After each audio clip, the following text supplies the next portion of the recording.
Hello and happy learning all of you. My self Viren Wadhwa from Swastik education.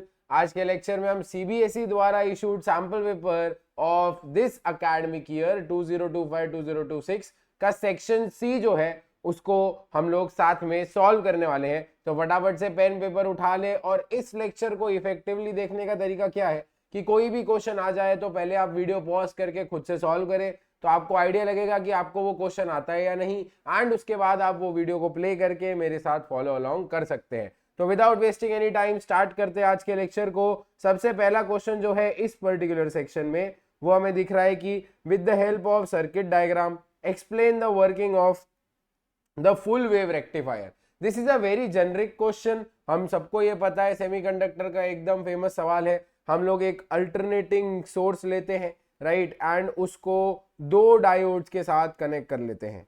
बराबर बात है, दो डायोड के साथ कनेक्ट कर लेते हैं। अब क्या होता है, we know that alternating source always alternates in positive and negative half cycles. तो जब उसकी पॉजिटिव हाफ साइकिल जाएगी तो अब एक डायोड जो है वो फॉरवर्ड बायस हो जाएगी और दूसरी रिवर्स बायस हो जाएगी। तो करंट यहां से फ्लो नहीं करेगा, यहां से करेगा।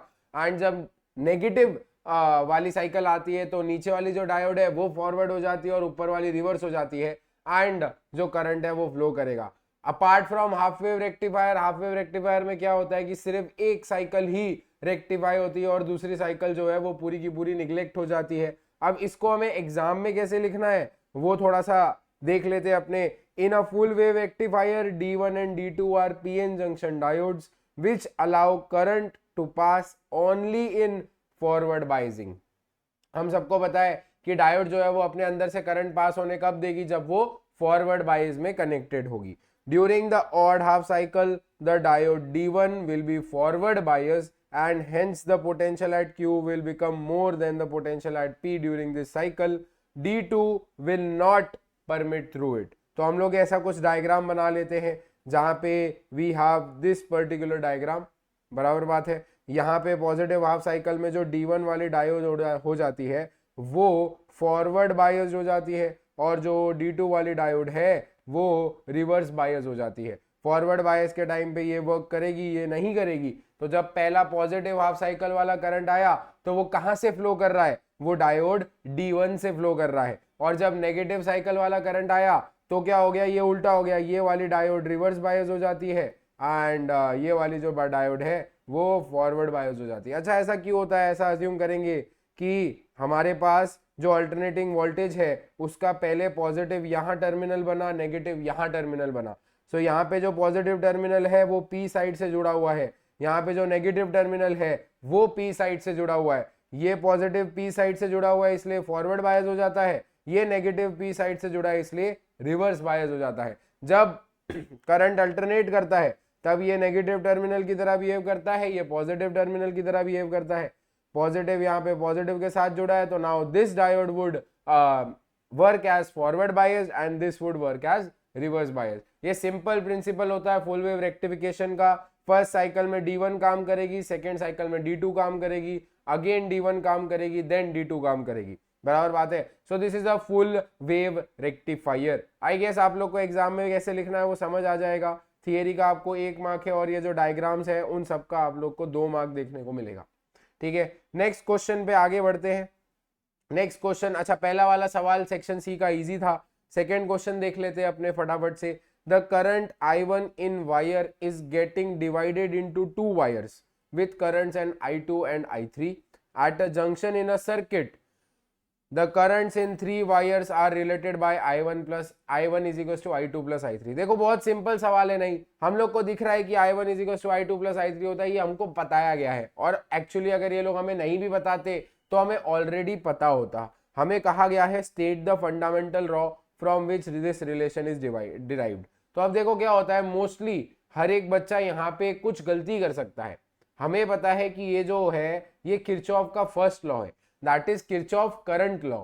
जो करंट कोई भी एक पर्टिकुलर ब्रांच से निकल रहा है तो आएगा भी उतना ही करंट, राइट। सो किरचॉफ करंट लॉ है तो मोस्टली बच्चे क्या कर लेते हैं, यहाँ पे लिख लेते हैं कि ACL, Kirchhoff current law is the fundamental law from which it is derived.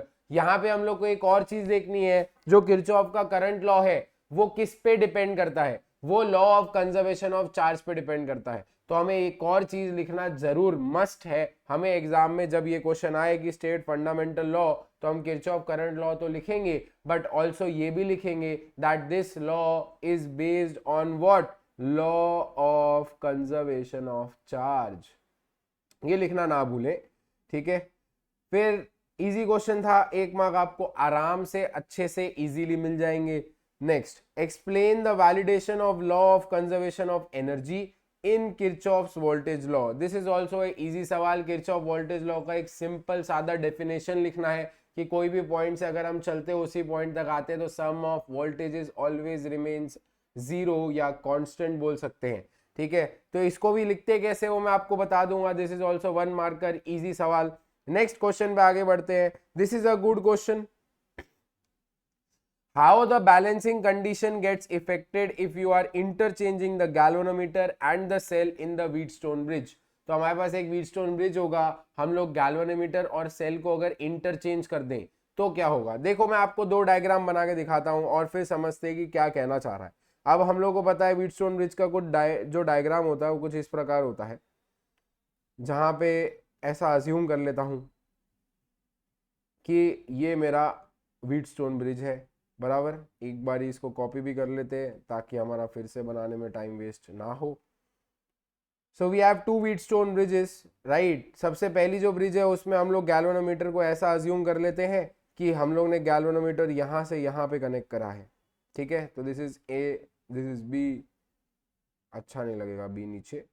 सो हम लोग ऐसा अज्यूम कर लेते हैं this is B, this is C and this is D. तो हम लोग ने जो गैल्वेनोमीटर है उसको बीच में कनेक्ट करा है ए और सी से, और हमारा ये वोल्टेज सोर्स है, राइट। सो इफ हमें गैल्वेनोमीटर में कोई डिफ्लेक्शन नहीं देखना है तो गैल्वेनोमीटर के एक साइड पे जो रेजिस्टेंस होंगे, मतलब R1, R2, R3, R4, तो मैं ऐसा कह सकता हूं कि जो R1 अपॉन R2 होगा वो R4 अपॉन R3 के बराबर होगा। This is our balancing condition normally, ठीक है। ये हमारी बैलेंसिंग कंडीशन है, बराबर बात है इस पर्टिकुलर केस में। बट अगर मैं गैल्वेनोमीटर और सेल को इंटरचेंज कर दूं, इसका मतलब क्या कहा जा रहा है वो समझो।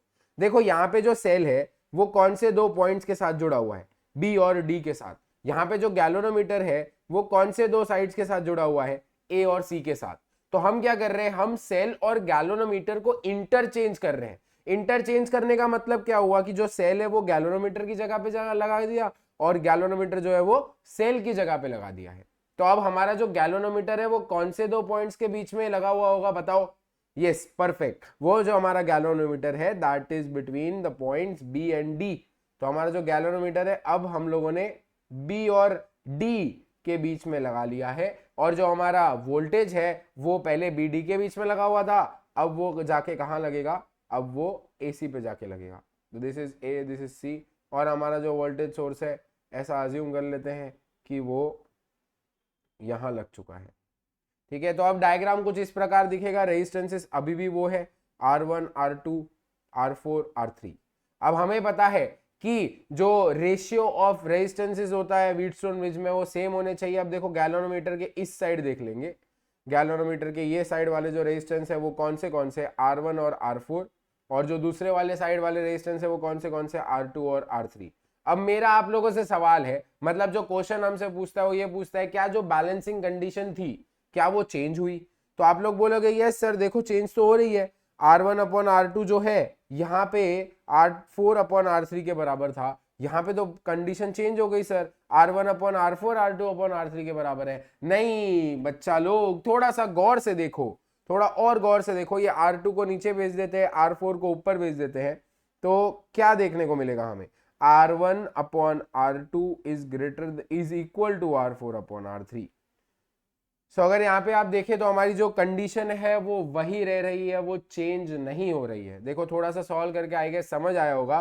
तो मेन बात यही था, बच्चों को ये विजुअलाइज नहीं होता कि क्वेश्चन कहना क्या चाह रहा है। क्वेश्चन सिंपल शब्दों में ये कह रहा है गैल्वेनोमीटर और सेल को आपको क्या करना है, इंटरचेंज करना है। इंटरचेंज करके हम नया डायग्राम बनाते हैं तो भी हम ये देखते हैं कि जो हमारी बैलेंसिंग कंडीशन है वो चेंज नहीं हुई है, ठीक है। सो आई गेस आपको ये वाला क्वेश्चन क्लियर हो गया होगा। अब इस क्वेश्चन को आपको एग्जाम में कैसे लिखना है वो देख लेते हैं। सबसे पहला law of conservation of electric charge है, मैंने आपको बोला आप सिर्फ किरचॉफ करंट लॉ लिख के आएंगे तो आपको नंबर नहीं मिलेंगे। फंडामेंटल लॉ के बारे में पूछा है, fundamental law is law of conservation of charge, so this was first. KVL समझाना था तो KVL always obeys law of conservation of energy as it is supplied voltage is equal to the voltages across each component in the loop, और algebraic sum of voltage is equal to 0। जैसे मैंने आपको बताया अगर हम एक point से शुरू करते हैं और वहां से उस पॉइंट तक वापस आते हैं, राइट, तो सारे के सारे जो वोल्टेजेस है उनका एल्जेब्राइक सम 0 होता है। So this is the purely definition लिखना था केवीएल का, एंड हमारा जो थर्ड आंसर है उसको समझाया नहीं गया है, ये सीबीएसई द्वारा इशूड आंसर की है। सो उसमें उन लोगों ने डायरेक्ट लिखा है कि no change in balancing condition is observed, but हमें समझने के लिए ये चीज तो समझनी जरूरी है, ठीक है। आई गेस आपको ये वाला क्वेश्चन क्लियर होगा। नेक्स्ट क्वेश्चन पे आगे बढ़ते हैं। Next question is very easy, direct question numerical है हमारे लिए न्यूक्लियर वाले चैप्टर से। A fast moving neutron collides with the nucleus of plutonium. तो हम लोग ने क्या किया है, न्यूट्रॉन को प्लूटोनियम पे बोम्बार्ड किया है, thereby producing xenon and zirconium along with some neutrons। अब वो सम न्यूट्रॉन्स कितने होंगे वो हमें नहीं पता, हम वो बैलेंस करेंगे इक्वेशन को तो हमें पता चल जाएगा, राइट। हमें सबसे पहले यही करना है कि हम न्यूक्लियर फिजन रिएक्शन लिखना चाहते हैं, हमें एनर्जी कैलकुलेट करनी है, तो हम फिजन रिएक्शन लिखे बिना एनर्जी वैसे भी कैलकुलेट नहीं कर सकते, तो फटाफट से हम लोग जो बैलेंस रिएक्शन है वो बनाने का ट्राई करते हैं, ठीक है। हम लोगों के पास प्लूटोनियम है, प्लूटोनियम के पास 94 नंबर ऑफ प्रोटॉन्स है और उसका जो मास नंबर है वो 239 है, ऐसा दिया है। इस पे हमने एक न्यूट्रॉन को बॉम्बार्ड कराया गया है, न्यूट्रॉन में there are no protons and उसका मास 1 होता है, सो हम लोग ने ये लिखा। अब इसके आंसर में हम लोगों को जेनन बनता हुआ मिल रहा है और जिरकोनियम बनता हुआ मिल रहा है, ठीक है। जेनन के पास हम लोगों को कहा गया है कि 54 नंबर ऑफ प्रोटॉन्स है एंड 134 उसका मास नंबर है। जिरकोनियम के पास हम लोगों को कहा गया है कि 40 नंबर ऑफ प्रोटॉन्स है और उसके जो मास है उसका भी मास 134 है। अब हमें ये सोचना है कि हमें कितने न्यूट्रॉन्स ऐड करने होंगे, तो फटाफट से ये देख लेते हैं क्या नंबर ऑफ प्रोटॉन्स बैलेंस्ड है। अगर हम लेफ्ट हैंड साइड में देखें तो यहाँ पे 94 नंबर ऑफ प्रोटॉन्स है, यहाँ पे 0 नंबर ऑफ प्रोटॉन्स है, टोटल 94 प्रोटॉन्स ही है। अगर हम राइट हैंड साइड में देखें तो 54 और 94 है, 40 है, तो अगेन 94 नंबर ऑफ प्रोटॉन्स है। हमारा रिएक्शन प्रोटॉन्स के बेस पे बैलेंस्ड है, तो हमें कोई प्रोटॉन ऐड नहीं करना पड़ेगा, जो भी ऐड करने हैं वो न्यूट्रॉन ऐड करने हैं।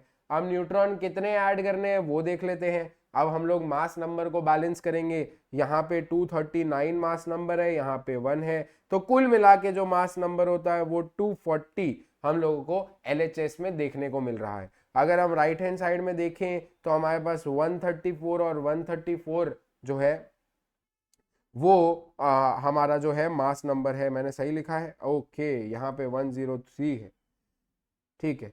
तो यहाँ पे 103 है, मैं वही सोच रहा था कि 134 134 तो 268 हो जाता है, ओके। तो यहाँ पे हम लोग को 240 देखने को मिल रहा है, यहाँ पे हम लोगों को 237 देखने को मिल रहा है। तो अगर हमें मास नंबर बैलेंस करना है तो हमें 3 और जो है न्यूट्रॉन्स की रिक्वायरमेंट होगी, तो अगर मैं यहाँ पे 3 लिख दूं तो मेरा काम हो जाएगा।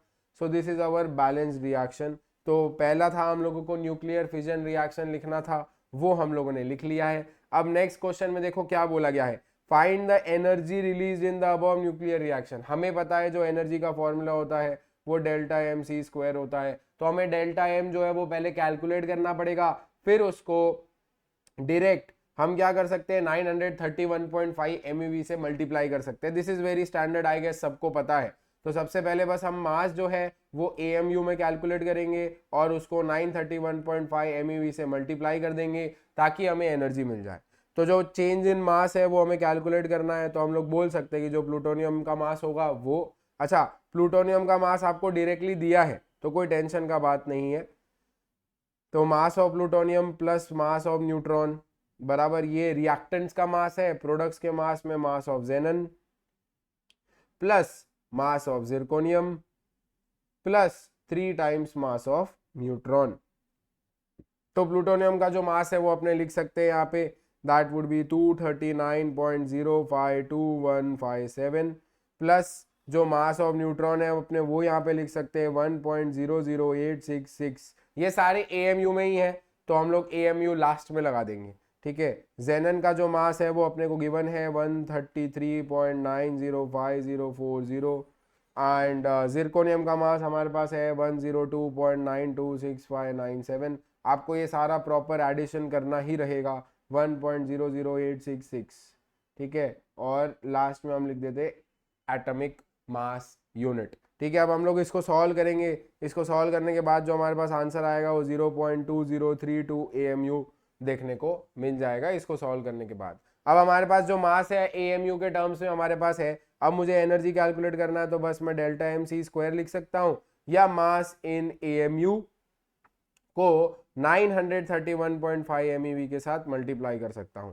तो मैं 0.2032 को 931.5 MeV के साथ मल्टीप्लाई करूंगा तो आपका आंसर आ जाएगा 189.2808 अराउंड MeV, ठीक है। तो काफी इजी क्वेश्चन था, न्यूमेरिकल बेस था। अभी तक सेक्शन सी के तीनों क्वेश्चन थे जो वो इजी थे, बस वो बैलेंसिंग व्हीटस्टोन कंडीशन ब्रिज वाला जो क्वेश्चन था वो थोड़ा सा अच्छा था, ठीक है। आई गेस आप लोग को ये क्वेश्चन अच्छे से क्लियर हो गया होगा। नेक्स्ट क्वेश्चन पे आगे बढ़ते हैं। Next question is also a very generic question, कुछ ऐसा नहीं है जो आप लोग को नहीं आता है, ठीक है। बहुत इजी क्वेश्चन पूछा गया है। हम लोगों ने ये ऑब्जर्व किया कि इस पर्टिकुलर सैंपल पेपर में सेक्शन ए थोड़ा सा डिफिकल्ट था, बाकी सेक्शन बी और सेक्शन सी जो है वो अभी तक आसान ही चल रहे। कुछ कुछ क्वेश्चन जो है वो थोड़ा सा आपको सोचने पे मजबूर कर सकते हैं। चलिए, a compound microscope consist of an objective lens. देखो कंपाउंड माइक्रोस्कोप का क्वेश्चन है, कभी भी माइक्रोस्कोप का क्वेश्चन आ जाए सबसे पहले आप एक नॉर्मल सा रे डायग्राम बना लो ताकि आप लोग कंफ्यूज ना हो। एक ऑब्जेक्टिव लेंस है हमारे पास, एक आई पीस है हमारे पास, ठीक है। एंड अब जो दिया है वो हम लोग देख लेते हैं। सबसे पहले हम लोग को देखो क्या बोला गया है, फोकल लेंथ आपको गिवन है आईपीस का एंड फोकल लेंथ आप लोग को गिवन है ऑब्जेक्टिव लेंस का। ओके, सो हम लोग को आईपीस का फोकल लेंथ जो है वो कितना, ऑब्जेक्टिव का 0.82 दिया है और आईपीस का 2.9 सेंटीमीटर दिया है। ओके, हम लोग कंपाउंड माइक्रोस्कोप की बात कर रहे हैं तो कंपाउंड माइक्रोस्कोप में आईपीस बड़ा होता है, माय बैड। टेलीस्कोप में जो होता है वो आईपीस छोटा होता है, ठीक है। तो हमारे पास ऑब्जेक्टिव लेंस का जो फोकल लेंथ है वो गिवन है 0.82 सेंटीमीटर। आई पीस का जो फोकल लेंथ है वो हम लोग को गिवन है 2.9 सेंटीमीटर, ठीक है। And object is placed at a distance 0.91 centimetre from the objective lens. So objective lens से हम लोगों ने 0.91 सेंटीमीटर पे एक ऑब्जेक्ट को प्लेस किया है। सो ये जो वैल्यू है ये क्या है, आपका यू नॉट है। यू नॉट माने distance of object from objective lens. सबसे पहले इतनी सी इंफॉर्मेशन से मैं क्या कैलकुलेट कर सकता हूं कि जो मेरी इमेज है वो कहां पे बनेगी। तो सबसे पहले इतनी इन्फॉर्मेशन, गिवन इन्फॉर्मेशन से हम लोग इमेज बना लेते हैं। तो 1/v minus 1/u equal to 1/f, मैं ऐसा लिख सकता हूँ। अब सारे में यूओ वीओ और एफओ लिख देता हूँ बिकॉज ऑब्जेक्टिव लेंस के लिए हम लोग ये जो फॉर्मूला है वो अप्लाई कर रहे हैं, ठीक है। तो v की जगह पे तो हमें नहीं पता हमें क्या लिखना है, u की जगह पे हम लोग माइनस 0.91 लिखेंगे और f की जगह पे अपने नॉर्मली कॉन्वेक्स लेंस है उसका फोकल लेंथ जो होता है वो पॉजिटिव होता है। So 1/v naught will be equal to 1/0.82 plus ये उधर चला जाएगा, प्लस नहीं हो जाएगा माइनस हो जाएगा 0.91। तो यहाँ पे अगर आप लोग देखें तो ये हो जाएगा हमारा 100/82 और ये हो जाएगा 100/91। मैं क्या कर रहा हूँ, थोड़ा सा अप्रोक्सीमेशन ले लेता हूँ। 1/v नॉट 100/81 अज्यूम कर लेता हूँ इसको और इसको 100/90 अज्यूम कर लेता हूँ। मैंने एक एक कम कर लिया, अप्रोक्सीमेशन ले लिया कैलकुलेशन करने के लिए, ठीक है। सो 1/v नॉट 100 कॉमन आ जाएगा, 9 इधर से कॉमन आ जाएगा, इधर 9 बचेगा, इधर 10 बचेगा। एलसीएम ले लेंगे आप लोग तो 100/9 इधर 1 आई वुड से 90 बचेगा। सो सॉल्व करने के बाद आप देख पाएंगे कि वी नॉट की जो वैल्यू है वो करीब करीब हमारी 0.81 आ रही है, ठीक है। करीब करीब 0.81 आई है। अब देखो हम लोग ने अप्रोक्सीमेशन क्या किया था, हम लोगों ने चीज़ों को हमारे हिसाब से हमने कम कर दिया ना, हमने v को कम कर दिया, हमने 82 को 81 अज्यूम किया, 91 को 90 अज्यूम किया, तो मेरा जो आंसर है वो थोड़ा सा कम आया है। तो मैं क्या करूंगा, थोड़ा बोर्ड एग्जाम में ज़्यादा दिमाग लगा के मैंने अप्रोक्सीमेशन में वी नॉट की वैल्यू कम कर दी, तो मैं फाइनल आंसर में वी नॉट की वैल्यू थोड़ी सी बढ़ा दूंगा। तो ऐसा अज्यूम कर लेते हैं, वहां से एक एक कम किया तो 83 सेंटीमीटर, 0.83 सेंटीमीटर ऐसा अजम्पशन ले सकते हैं। ठीक है, सो वी नॉट की वैल्यू हमारी आप 0.81 लो या 0.83 लो चलेगा, बहुत ज़्यादा अप्रोक्सीमेशन नहीं किया है हम लोगों ने, राइट। सो वी नॉट की वैल्यू आ गई हमारे पास। अब देखो यहाँ से यहाँ तक का डिस्टेंस आ गया 0.83 सेंटीमीटर। ठीक है, इमेज फॉर्म्ड, अब देखो क्या बोला है, an object is place this in image is formed at the near point of the eye. तो हम लोगों को जो इमेज देखने को मिल रही है वो नियर पॉइंट पे देखने को मिल रही है। नियर पॉइंट पे देखने को मिल रही है मतलब जो फाइनल इमेज होगी आपकी वो कहाँ पे देखने को मिलेगी, 25 सेंटीमीटर पे देखने को मिल रही है। तो उस केस में आपको एंगुलर मैग्निफिकेशन है जो वो कैलकुलेट करके बताना है। अब देखो जो फाइनल इमेज है अपनी वो 25 सेंटीमीटर में मिल रही है, इसका मतलब मैक्सिमम मैग्निफिकेशन हो रहा होगा। मैक्सिमम मैग्निफिकेशन का हमें फॉर्मूला पता है। नॉर्मली कंपाउंड माइक्रोस्कोप का जो मैग्निफिकेशन होता है MOME, magnification of objective lens and magnification of eyepiece. So objective lens की जगह VO/UO लिख लेंगे और आईपीस की जगह पे हम लोग 1 + D/FE लिख देंगे। This is your maximum magnification. Because हमारी जो फाइनल इमेज है वो 25 सेंटीमीटर पे बन रही है तो हम मैक्सिमम मैग्निफिकेशन का जो है वो फॉर्मूला यूज कर सकते हैं। सो यहाँ पे हम लोग देखो VO की जगह पे क्या लिखने वाले हैं, 0.83 जो हमने कैलकुलेट किया। UO की जगह पे लिखेंगे -0.91 जो हमने कैलकुलेट किया, और 1 + D की जगह पे देखो 25 लिखना है, और आई पीस का जो फोकल लेंथ है वो 2.9 है वो लिख दिया। यहाँ से देखो 83/91 माइनस में आ जाएगा, यहाँ से 1 + 250/29 आ जाएगा। तो 83/91 और यहाँ पे आ जाएगा 279/29। अब 29 के टेबल में 83 तो नहीं आता है, 87 आता है। तो 29 2.7 सा समथिंग होगा, 2.7 2.733। ठीक है, तो जो मैग्निफिकेशन होगा वो 90 के आसपास आना चाहिए। इसको आप एग्जैक्टली कैलकुलेट करोगे तो अराउंड -87 पॉइंट समथिंग कुछ आ जाएगा। तो मैग्निफिकेशन जो है हमारा वो -87.7 जो है एंगुलर मैग्निफिकेशन वो अपने को देखने को मिल रहा है, वो हमने कैलकुलेट करके बता दिया। ड्रॉ द रे diagram of compound microscope in normal adjustment. देखो नॉर्मल एडजस्टमेंट का मतलब क्या होता है, मिनिमम मैग्निफिकेशन। मैग्निफिकेशन मिनिमम कब होगा, जब मेरी जो फाइनल इमेज है वो इनफाइनाइट पे बने, राइट। फाइनल इमेज इनफाइनाइट पे कब बनेगी, जब हम लोग जो बीच वाली इमेज है उसको आईपीस के फोकल लेंथ पे रखेंगे। देखो नॉर्मली क्या होता है, हमें चाहिए कि ये वाली इमेज इनफाइनाइट पे बने। ये इमेज किसके वजह से बन रही है, इसके वजह से। ये किसकी वजह से बन रहा है, ये आईपीस की वजह से, right. If we want this image to be at infinite, तो ये कब पॉसिबल है, जब मैं इसका जो ऑब्जेक्ट होगा, इसके करस्पॉन्डिंग जो ऑब्जेक्ट होगा उसको मैं कहाँ रखूं, फोकल लेंथ पे रखूं। तो ये जो ऑब्जेक्ट होना चाहिए ये आईपीस के फोकल लेंथ पे होना चाहिए, ताकि इसकी जो इमेज है वो इनफाइनाइट पे बने। तो उसका रे डायग्राम जो है वो आपको बना के दिखाना है। तो रे डायग्राम काफी इजी, अगेन यहाँ पे आप लोगों को, ओहो हो, सीबीएसई द्वारा इशूड सैंपल पेपर की आंसर की में ही गलती है। यहाँ पे आईपीस नहीं आएगा, यहाँ पे ऑब्जेक्टिव लेंस आएगा। मैंने और भी 2-3 गलती ऑब्जर्व की है जो मैं आपको इस पर्टिकुलर सेशन में बताऊंगा। दिस इज आई पीस, ठीक है। सो हमारे पास सेम जो मैंने आपको बताया वही डायग्राम यहाँ पे बनाया हुआ है। ऑब्जेक्ट है, ऑब्जेक्ट से एक पर्टिकुलर इमेज बनेगी। ये इमेज को हम लोग को कहाँ पे रखना है, आई पीस के फोकल लेंथ पे रखना है, ताकि जो आपकी फाइनल इमेज है वो इनफाइनाइट पे बन जाए, ठीक है। सो इस तरीके से आप लोग जो है रे डायग्राम बना सकते हैं। आई गेस आपको ये क्वेश्चन क्लियर हुआ होगा। Again question was very easy, normal numerical सवाल था। आगे बढ़ते हैं नेक्स्ट क्वेश्चन की तरफ। हम लोग को क्वेश्चन में बोला गया है, draw the reflected wave front from for a plane wave front incident on a plane reflecting surface, hence verify laws of reflection using Huygens principle. Again a very generic question. Huygens principle जब हम chapter number 10 wave optics पढ़ते हैं तो उसमें सबसे पहले जो derivation पढ़ते हैं हम लोग Huygens principle पढ़ने के बाद, वो यही होता है कि प्लीज एक्सप्लेन या please understand laws of reflection by Huygens principle.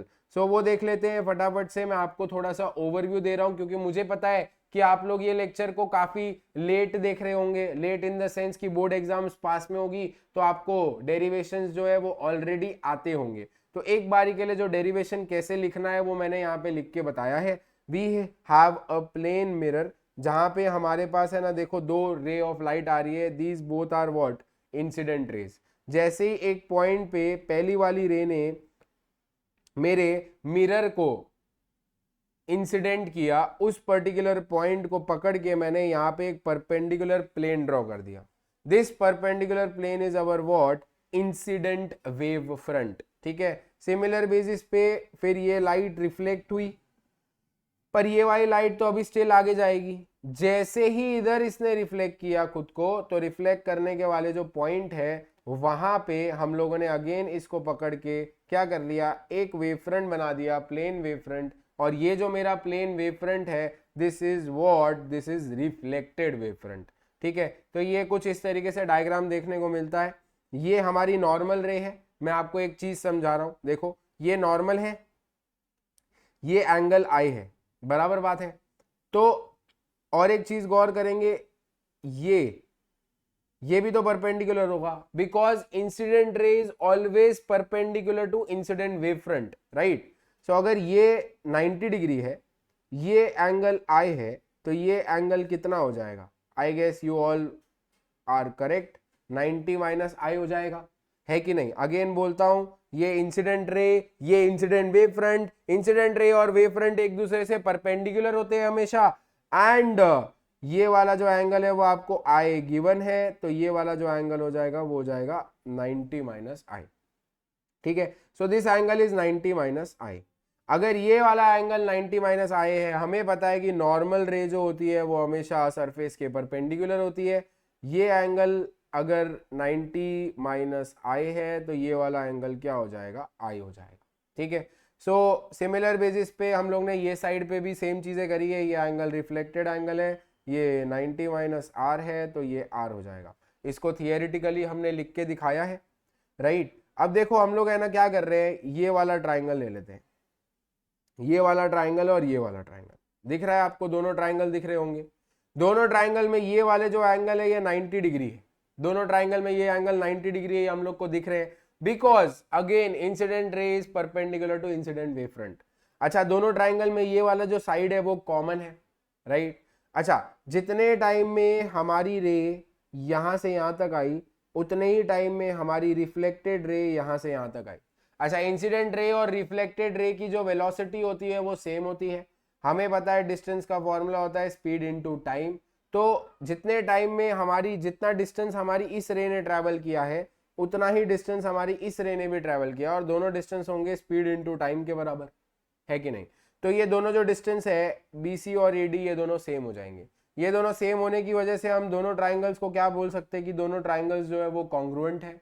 Congruent होने की वजह से by congruent parts of congruent triangles we can say that कि दोनों जो एंगल होंगे वो सेम होंगे, ये वाला एंगल और ये वाला एंगल, जिससे हम ये प्रूव कर सकते हैं कि angle of incidence is equal to angle of reflection.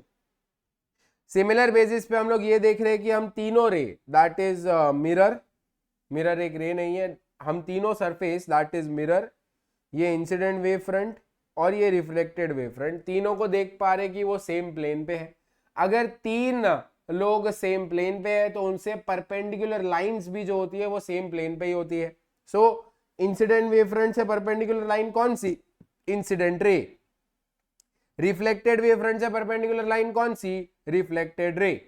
और मिरर से परपेंडिकुलर लाइन कौन सी, नॉर्मल रे. तो अगर ये तीनों सेम प्लेन पे है तो उनसे जो तीनों परपेंडिकुलर लाइंस है, incident ray, reflected ray, normal रे, वो भी तीनों क्या होंगे, सेम प्लेन पे ही होंगे. सो यही है कि incident wave front, reflected wave front and mirror lie on the same plane, therefore इनसे परपेंडिकुलर जो तीनों रे होगी, राय नहीं ray, are would also be in the same plane. इस तरीके से हम लोग ह्यूगेन्स प्रिंसिपल, हाइजेंस प्रिंसिपल या ह्यूगेन्स प्रिंसिपल जो है उसका यूज करके हम बता सकते हैं कि जो लॉज ऑफ रिफ्लेक्शन है वो किस तरीके से सही है, राइट. इसके अलावा एक और क्वेश्चन है विजुअली इंपेयर्ड कैंडिडेट्स के लिए जो कि बहुत इजी है. वेव फ्रंट का डेफिनेशन लिखना है, आई गेस हमें आता है. वेवलेट का डेफिनेशन लिखना है, वो भी हमें पता ही होगा. What will be the shape of wave front intercepted by large reflecting type telescope on earth. तो अगर बहुत दूर से कोई रे आ रही है तो हमें पता है वो रे पैरेलल होगी.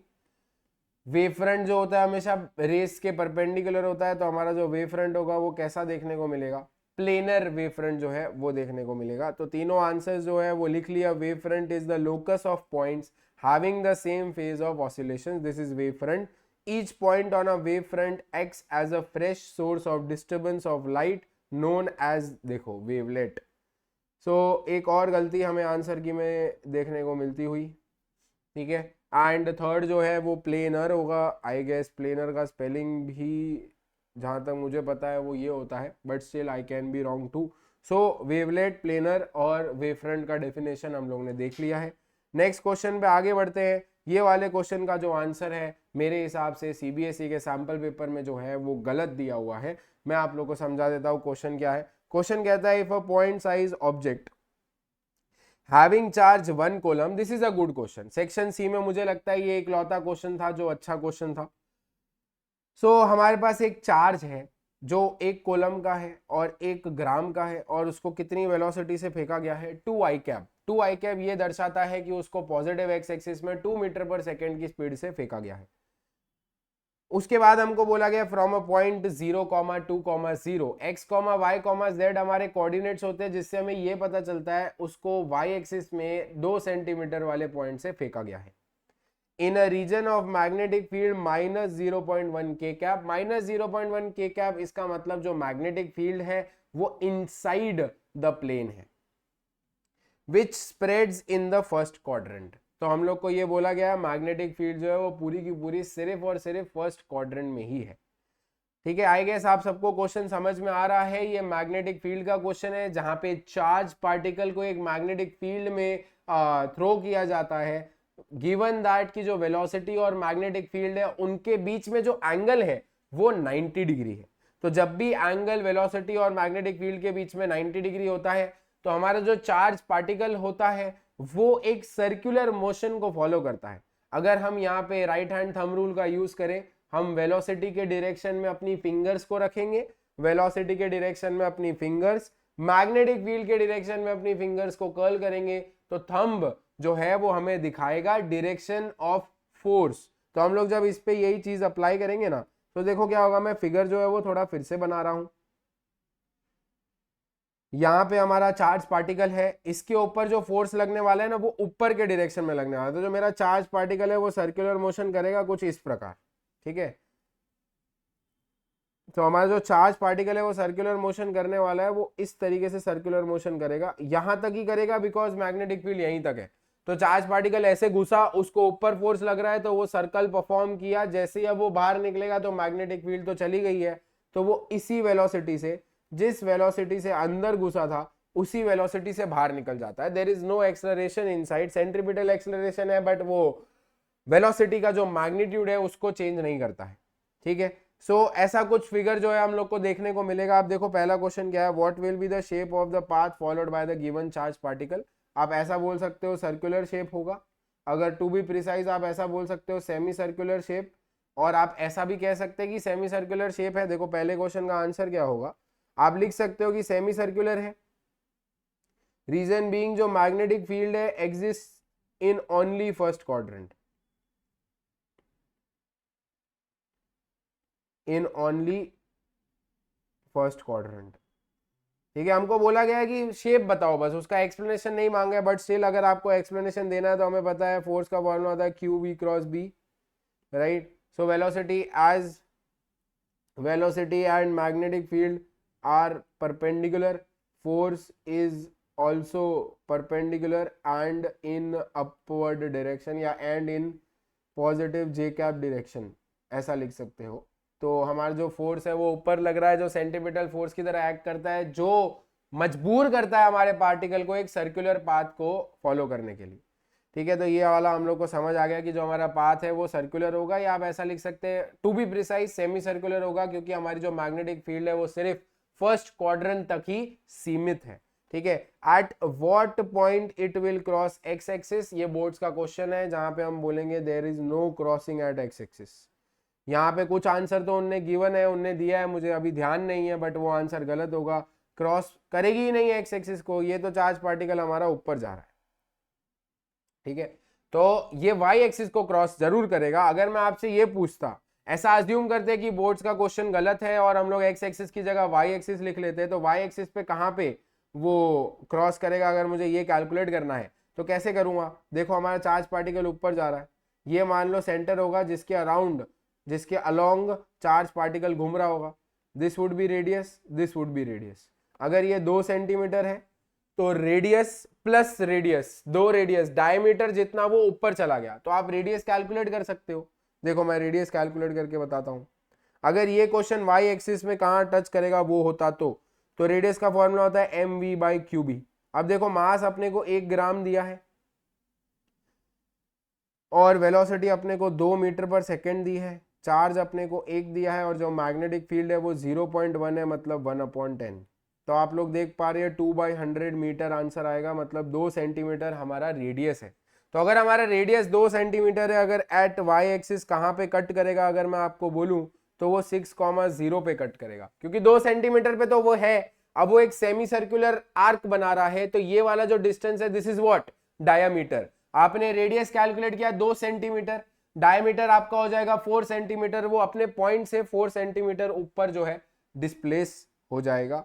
सो इस वजह से यहाँ पे अगर एक्स एक्सिस है तो क्रॉस नहीं करेगा, अगर वाई एक्सिस होता तो 6,0 पे क्रॉस करता। ठीक है।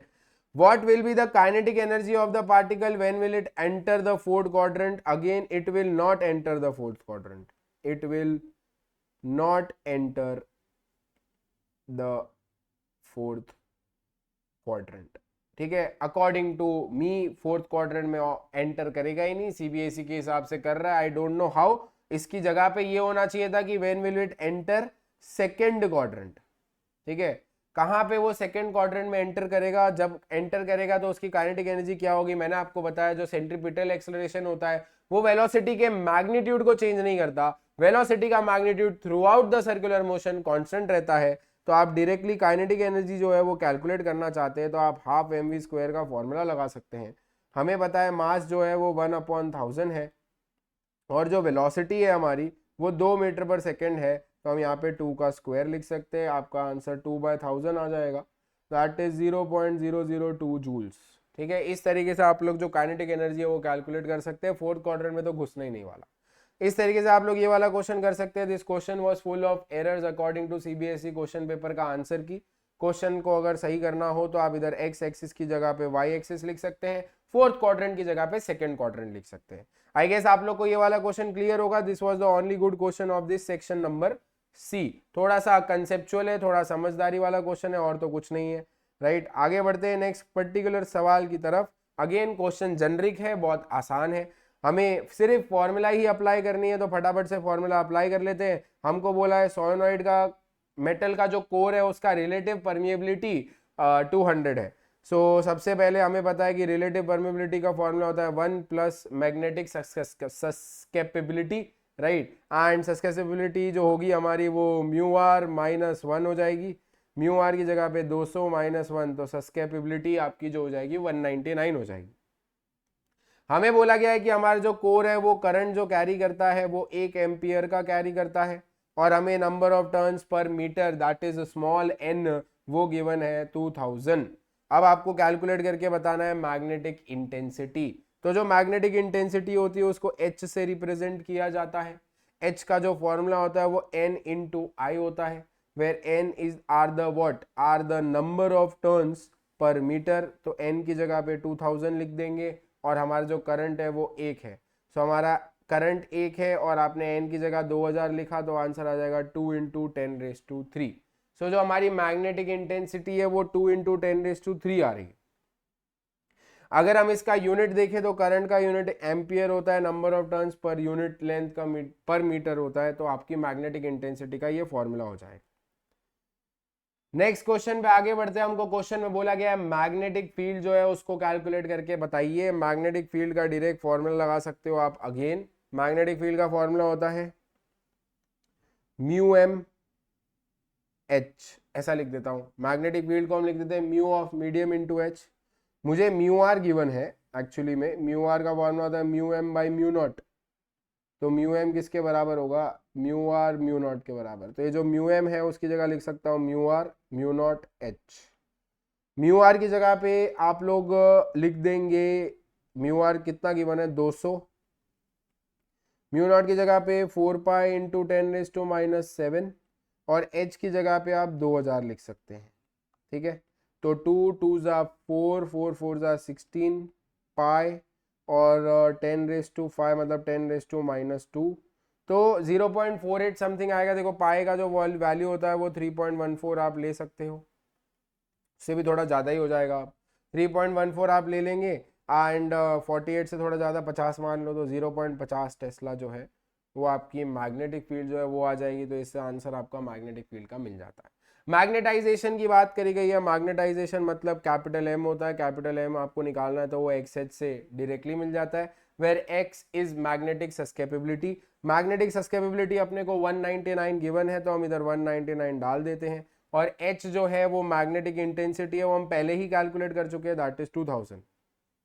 तो 199 इंटू 2 करेंगे तो 398 आ जाएगा, तो 398 इंटू 10⁻³ मतलब 3.98 इंटू 10⁵ एम्पियर पर मीटर। इसकी भी आप सीबीएसई द्वारा इशूड सैंपल पेपर की आंसर की अगर है उसको अगर आप देखोगे तो वहां पे उनने इसका भी जो आंसर है वो गलत दिया है, तो आई गेस प्रूफ रीड करना उनका बाकी रह गया था। तो मैग्नेटाइजेशन जो है वो m = xh करके मिल जाएगा। I guess this was a very easy question again for you all.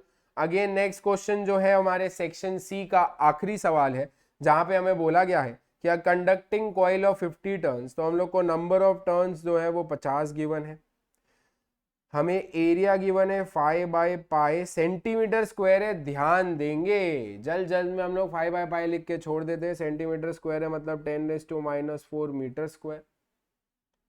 Is rotating along the axis of solenoid of length, हमें लेंथ गिवन है 50 सेंटीमीटर, सोलेनॉइड का मतलब 0.5 मीटर। और अच्छा ये सोलेनॉइड का लेंथ और ये जो लेंथ दिया हुआ है ये हमें सोलेनॉइड का गिवन है, सोलेनॉइड का लेंथ गिवन है और सोलेनॉइड के नंबर ऑफ टर्न्स गिवन है दैट इज 2000, और सोलेनॉइड का करंट गिवन है 5 ampere. So what will be the value of maximum EMF generated. So देखिए मैक्सिमम ईएमएफ आपको कैलकुलेट करके बताना है। मैक्सिमम ईएमएफ का फॉर्मूला होता है जो हमें ऑलरेडी पता है, NBA ओमेगा। आई गेस आपको एक क्लियर होगा, एसी जनरेटर में हम लोग इसको सॉल्व करके मैक्सिमम ईएमएफ की जो फॉर्मूला है उसको डिराइव करते हैं, दैट इज NBA ओमेगा। तो यहाँ से हम लोग को देखो क्या क्या पता है, हम लोग को n पता है, हमें b पता है, हमें नहीं n पता है, हमें a पता है, दैट्स इट। देखो n पता है हमें 50, b जो है वो हमें नहीं पता है, a जो है वो हमें पता है 5/π इंटू 10⁻⁴। ओमेगा जो है वो हमें नहीं पता है, ओमेगा निकालने का कोई तरीका भी नहीं, तो ओमेगा ओमेगा ही रहने वाला है, ये ध्यान देंगे। थोड़ा अच्छे से लिख लेता हूँ, 250/π into 10⁻⁴ into B into omega. अब हमारा काम है बी कैलकुलेट करना। बी जो है वो मैग्नेटिक फील्ड है, मैग्नेटिक फील्ड सोलेनॉइड की वजह से बन रही है, उसकी वजह से जो सोलेनॉइड की वजह से मैग्नेटिक फील्ड बन रही है वो होती है म्यू नॉट NI, ठीक है, जहां पे n is number of turns per unit length, right. अगर आधे मीटर में 2000 टर्न्स है तो 1 मीटर में 4000 टर्न्स होंगे, या नहीं तो आप स्मॉल n की जगह पे कैपिटल N/L भी लिख सकते हो और म्यू नॉट I। अब सारी वैल्यू पुट कर लेता हूँ, म्यू नॉट की जगह 4π इंटू 10⁻⁷, कैपिटल N/L अगर आप कैलकुलेट करोगे तो वो 4000 आएगा, और I अपने को 5 गिवन है, 5 4 ज़ा 20, 20 4 ज़ा 80 पाई इंटू 10⁻⁴। ये मैग्नेटिक फील्ड अपने को देखने को मिल रही है। तो सारी वैल्यूज यहाँ पे पुट करता हूँ, 250/π 10⁻⁴, 80 पाई 10⁻⁴ ओमेगा, पाई और पाई कट जाएगा। अगर आप 250 को 8 से मल्टीप्लाई करेंगे तो 2000 आता है, 250 को 8 से मल्टीप्लाई करेंगे तो 200 आता है, ठीक है। तो 200 फिर 1 2 0 फिर 10⁻⁸ और ओमेगा बच जाएगा। तो 1 2 3 4 0 है तो 2 इंटू 10⁻⁴ ओमेगा, ये जो है ये हमारा आंसर देखने को हमें मिल रहा है, ठीक है। 2 इंटू 10⁻⁴ ओमेगा ये अपने को देखने को मिलता है। मैं एक बारी वही आंसर की के साथ चेक कर रहा हूँ। अगेन आंसर की में ये जो आंसर है वो गलत दिया गया है, क्योंकि उनने ओमेगा की वैल्यू दी नहीं है, उनका ओमेगा पता नहीं कहाँ गायब हो गया, आई डोंट नो। तो फाइनल आंसर जो है वो 2 इंटू 10⁻⁴ अनटिल अनलेस मैंने यहाँ पे कोई गलती की है, और बाकी पूरा जो आंसर है मैं एक बार फिर से चेक कर लेता हूँ। 4 पाई 10⁻⁻⁷ 4000 पाई 4 4 जा 16 5 जा 80, ये पाई का पाई, ये 10⁻⁷ तो 10⁻⁴ हो गया, ये इधर लेके आ गए, पाई और पाई कट गया, 25 8 जा होता है हमारा 200, तो 25 8 जा 200, ये जीरो 1 2 3 4 करेक्ट है। ठीक है, तो हमारा जो maximum EMF generated in the coil आ रहा है वो एन बी ए ओमेगा होता है। एन की वैल्यू बता दी, ए की बता दी, ओमेगा और बी नहीं दिया था। ओमेगा फाइंड करने के लिए तो कोई तरीका भी नहीं है, एंड बी जो है वो मैग्नेटिक फील्ड सोलेनॉइड प्रोड्यूस कर रहा है, तो हम लोग ने सोलेनॉइड की वजह से जो मैग्नेटिक फील्ड है वो कैलकुलेट करी और यहाँ पे पुट कर दी है। ठीक है, तो हमारा जो फाइनली मैक्सिमम ईएमएफ जनरेटेड जो आ रहा है वो 2 × 10⁻⁴ ओमेगा देखने को मिलता है। Again this answer in the CBSE द्वारा इशूड आंसर की इज रॉन्ग, बिकॉज उनमें ओमेगा दिया नहीं है, ओमेगा की कोई वैल्यू भी नहीं दी है और ओमेगा उनने कंसिडर भी नहीं किया। पहले लाइन में लिखा है बट एंड लाइन में नहीं लिखा है। ठीक है, तो यहाँ पे जो हमारा आई गेस सेक्शन सी जो है वो कंप्लीट होता है। हमारे जो सारे क्वेश्चंस थे वो काफी easy, numerical based, theory based और जनरल क्वेश्चंस थे। सिर्फ एक क्वेश्चन जो था जो मैग्नेटिक फील्ड वाला था, थोड़ा सा कंसेप्चुअल सवाल था बट वो भी डूएबल सवाल था। तो आई गेस आप लोगों ने बहुत अच्छे से मेरे साथ इस पूरे लेक्चर में फॉलो अलाउंग किया होगा। आई होप सो मैंने कोई मिस्टेक ना की हो एंड आपको सारी चीजें बहुत अच्छे से समझ आई हो। Myself Viren Wadhwa signing off from Swastik Education. पढ़ाई करते रहे, all the very best, happy learning to all of you, thank you.